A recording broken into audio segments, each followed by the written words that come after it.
Entonces, pues el estudio de las enfermedades pulmonares intersticiales requiere hoy día no solo el reconocimiento de patrones, sino también la aproximación a unos detalles histológicos que nos permitan de alguna manera identificar la etiología de esa fibrosis. Y es precisamente esos detalles histológicos los que son los retos emergentes en la aproximación hoy día de las muestras histopatológicas. Entonces, para empezar, vamos a revisar rápidamente un caso. Esto es una biopsia quirúrgica de una paciente de 55 años, donde vemos un parénquima pulmonar completamente distorsionado por fibrosis. En el recuadro, que es la región subpleural, vemos cómo se alcanza a formar panalización. En otras áreas, donde vemos un parénquima menos fibrótico, sí que llama la atención un denso infiltrado inflamatorio, incluso alcanza a ser unos agregados linfoides,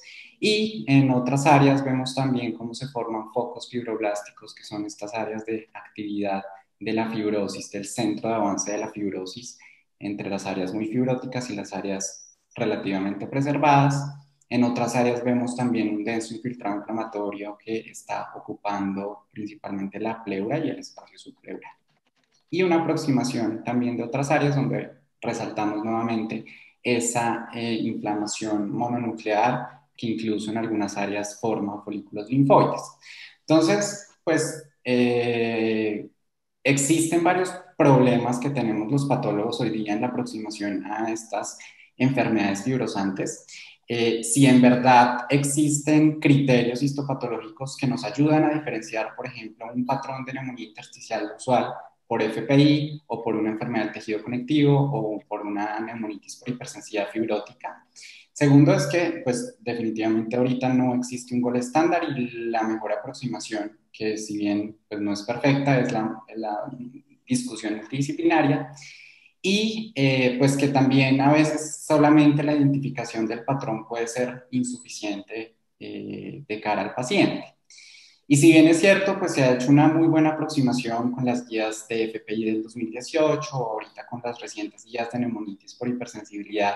de clasificar y de categorizar los hallazgos radiológicos y patológicos, pues a veces en la vida real me parece que es difícil porque los hallazgos se pueden superponer y sobre todo porque muchas veces no nos llega a nosotros la biopsia con la sospecha de una neumonitis por hipersensibilidad fibrótica, por ejemplo, para utilizar la clasificación de neumonitis por hipersensibilidad fibrótica, sí, de neumonitis por hipersensibilidad del 2020, de manera que eso hace que sea un poco difícil en la práctica de rutina. Y adicionalmente, bueno, pues definitivamente es un reto la variabilidad que hay entre las muestras interobservador e intraobservador, sobre todo cuando no se tiene una experiencia en la patología pulmonar. Y esto es un poco como cuando la foto esta del vestido se hizo viral en redes sociales hace un par de años, porque algunas personas la veían el vestido negro con azul, otros la veían blanco con dorado, como seguramente está pasando en este momento, y la misma persona dentro de un par de horas o de días, pues podía verlo también de colores diferentes. Entonces, clásicamente se han reconocido tres patrones típicos de fibrosis. El primero es el de neumonía intersticial no especificada, donde pues, el hallazgo más importante es la fibrosis homogénea de todo el parénquima pulmonar, donde la arquitectura está relativamente preservada, pero hay fibrosis intersticial.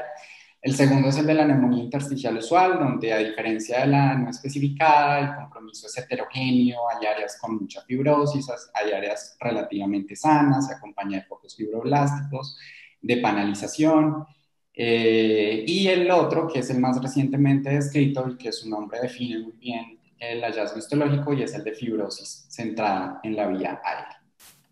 Este hallazgo, justamente de fibrosis centrado en la vía aérea, ha sido el más recientemente descrito. Los primeros artículos que hacen referencia al respecto aparecen en el 2002, donde se ha reconocido un grupo de pacientes que no tienen ese patrón de fibrosis típico de neumonía intersticial usual, tampoco de neumonía intersticial no especificada, sino que, al menos en este primer artículo, 12 pacientes tenían una lesión que la describían como de tipo bronquiolocéntrica, y de hecho esa primera aproximación le dan el nombre de fibrosis centrolobulillar.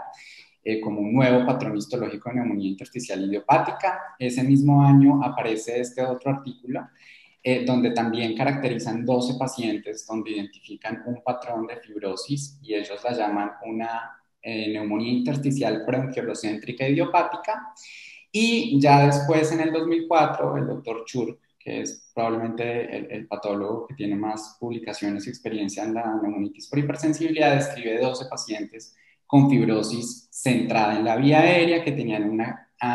clínica de tos crónica y disnea progresiva y que en la tomografía tenían fibrosis peribroncovascular y engrosamiento intersticial. Y él ya le da el nombre de una fibrosis intersticial centrada en la vía aérea. Pero bueno, ya se ha identificado que esa fibrosis intersticial centrada a la vía aérea tiene diferentes etiologías. Sí que la que tiene una mayor asociación es la neumonitis por hipersensibilidad crónica, pero también se ha identificado que la aspiración crónica, algunos medicamentos, las enfermedades del tejido conectivo también, particularmente el Sjögren, la neumonía intersticial usual por FPI puede tener también un componente de fibrosis centrada en la vía aérea y hay algunos casos que siguen siendo idiopáticos. De manera que, pues, en este grupo de entidades, los hallazgos no solo pueden ser muy parecidos, sino que también pueden ser diferentes dependiendo del momento de la evolución en que tomemos la foto. En neumonitis por hipersensibilidad fibrótica específicamente, fíjense que los artículos que hay en la literatura pues han mostrado diferentes patrones de fibrosis. Puede ser un patrón de fibrosis peribronquiolar aislada, como lo ha documentado el mismo Chur desde el 2004 y el 2009 en otro artículo. Puede haber una fibrosis peribronquiolar acompañado de otro fibrón, de otro patrón, que puede ser el de neumonía intersticial usual. Puede ser un patrón de fibrosis en puente, puede verse también como un patrón de NINE fibrótica o también puede verse como un patrón de neumonía intersticial usual. Pero entonces ahí es donde nos preguntamos si será importante especificar el patrón histológico en la neumonitis por hipersensibilidad. Pues se ha visto que sí, se ha visto que aquellos pacientes que tienen un patrón de neumonía intersticial usual tienen una supervivencia, tienen un peor pronóstico, seguido de los pacientes con el patrón de fibrosis centrado en la vía aérea y el de neumonía intersticial no especificada.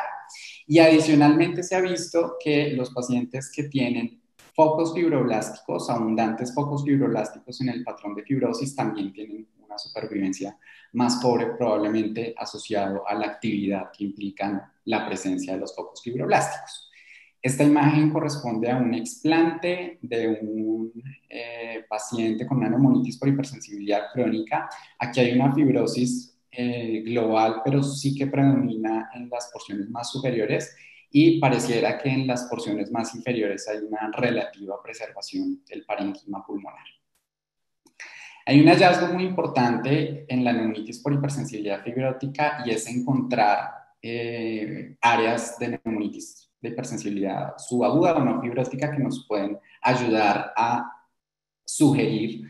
esta enfermedad y se ha encontrado que hasta el 54% de los pacientes con una neumonitis por hipersensibilidad fibrótica tienen áreas no fibróticas, como por ejemplo en este caso, esta es una criobiopsia de un paciente que tenía áreas de fibrosis y específicamente acá, que además es una criobiopsia bastante generosa, mide más de 5 milímetros, sí que tiene representación de vía aérea, pero fíjense cómo hay parénquima pulmonar distante,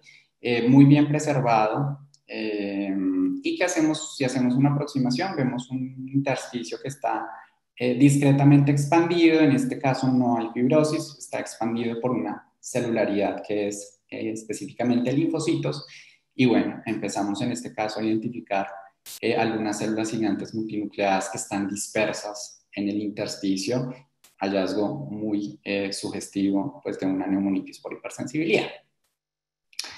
Estos criterios de neumonitis por hipersensibilidad pues, recientemente se han definido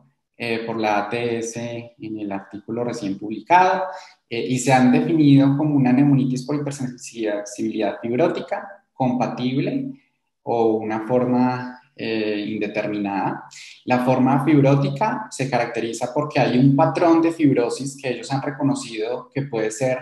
una neumonía fibrosante crónica con destrucción arquitectural, pocos fibroblásticos, panalización subpleural, es decir, una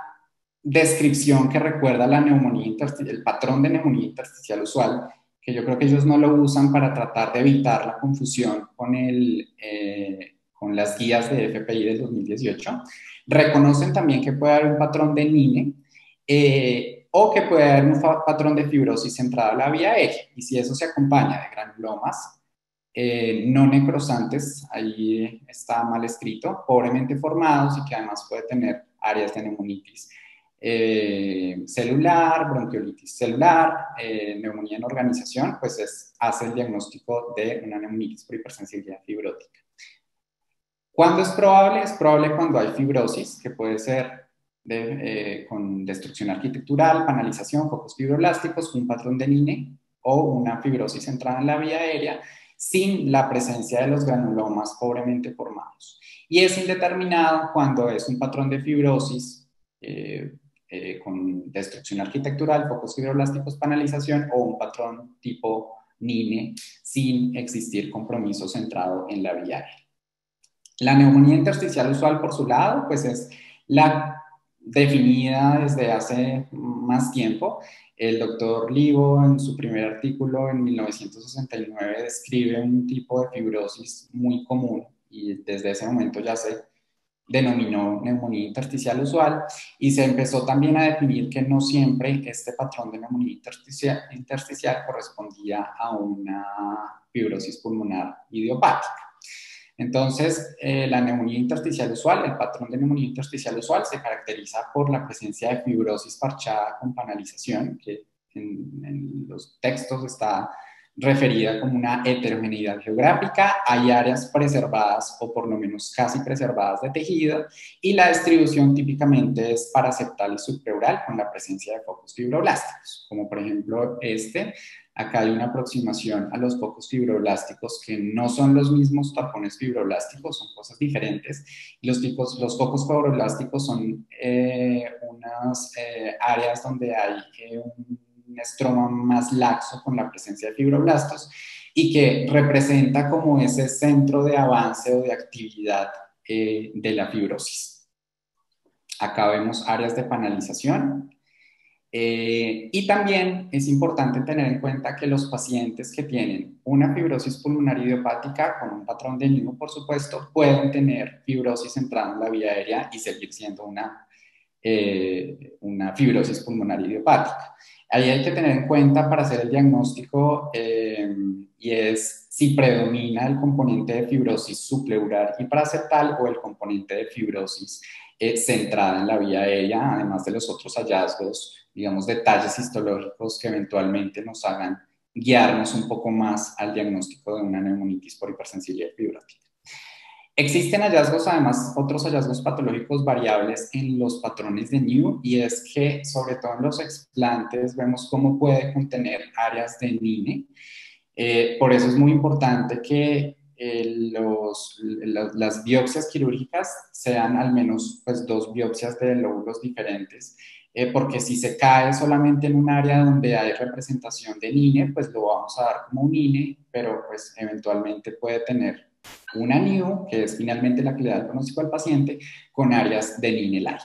Como se ha visto en este caso, en este artículo de la doctora Kastenstein, que fue además la patóloga que describió la neumonía intersticial no especificada, y ella reconoció como pacientes, tanto en biopsias como en explantes, con diagnóstico final de NIU, pues tenían áreas de NINE. Adicionalmente, podemos encontrar hiperplasia folicular e inflamación abundante, y ese es un hallazgo que siempre nos deberá hacer sospechar que la lesión sea, que este tipo de fibrosis o cualquiera de los tipos de fibrosis, sea NINE, sea NIU, sea de fibrosis central en la vía aérea, sea asociada a una enfermedad del tejido conectivo, cualquiera de ellas. Y sí que existen otras causas diferentes de fibrosis. Una de ellas es la sarcoidosis, que está documentada como una sarcoidosis quemada o también la fibroblastosis pleuroparenquimal. En la imagen del explante corresponde a una sarcoidosis quemada y esto es un paciente donde vemos una extensa fibrosis, no hace ninguno de los, digamos, patrones típicos de fibrosis y adicionalmente en la sarcoidosis quemada, pues eventualmente ya no encontramos los grandes granulomas típicos de distribución septal cercanos a los linfáticos, que no la hagan sospechar, por tanto, pues es muy importante la historia clínica y pues, el antecedente de sarcoidosis para poder identificar finalmente que es una sarcoidosis quemada, ya que en este caso no se encuentran granulomas residuales. Algunas publicaciones de pacientes con sarcoidosis donde en los explantes ya definitivamente no encontraron ningún granuloma, que puede ser muy difícil el diagnóstico. Bueno, acá también pacientes con sarcoidosis en estados finales donde tenían principalmente fibrosis sin presencia de granulomas. No me quiero detener acá, creo que la doctora Molina lo ha explicado mejor de lo que lo puedo hacer yo y es los biomarcadores en fibrosis. Entonces, pues existen técnicas de secuenciación de ARN donde se trata de buscar una huella para neumonía intersticial usual que se ha hecho ya en biopsias quirúrgicas, en biopsias transbronquiales y también en biopsias, pues por criobiopsias, y se ha encontrado que pueden tener una sensibilidad del 70% y una especificidad del 80%. Como ya lo he dicho, esta es una técnica de secuenciación de RNA que se ha hecho en estudios, que está validada, pero que pues para este momento no tiene, digamos, no se está utilizando para tomar decisiones clínicas. Finalmente, pues existen numerosos hallazgos histológicos que pueden sugerir una etiología. Entonces, pues más allá de describir los patrones, buscando algunas pistas, como está ahí en la foto, podemos identificar cuál es la eventual etiología. Todo esto sumado, desde luego, a la discusión multidisciplinaria. Recordar que los hallazgos no son específicos y puede existir sobreposición, lo que hace aún más importante justamente la participación del patólogo en las discusiones multidisciplinarias. Y bueno, finalmente uno se pregunta si ya conociendo detalles histológicos de cuáles pueden ser las enfermedades que están originando la fibrosis, si será que en un futuro vamos a seguir utilizando los términos de NEW, que ya utilizamos desde hace 50 o 60 años, o si vamos a hablar de pronto más bien un poco de los detalles histológicos que nos apunten hacia la etiología. Entonces, volviendo al caso, ya para terminar, recuerden el caso de fibrosis, panal, inflamación, focos fibroblásticos y incluso tanta inflamación con formación de folículos linfoides. Pues si estuviéramos en 1969 con el primer artículo del doctor Livo, pues este sería un caso de una neumonía intersticial usual. Pues hoy día, ya teniendo más información, podemos decir que este caso corresponde a un patrón de fibrosis intersticial avanzada, que puede ser un tipo de neumonía intersticial usual, pero que los cambios sugieren descartar una fibrosis asociada a enfermedad del tejido conectivo o menos probablemente por FPI, justamente por esa abundante inflamación que vemos en el caso. Nuevamente, muchas gracias.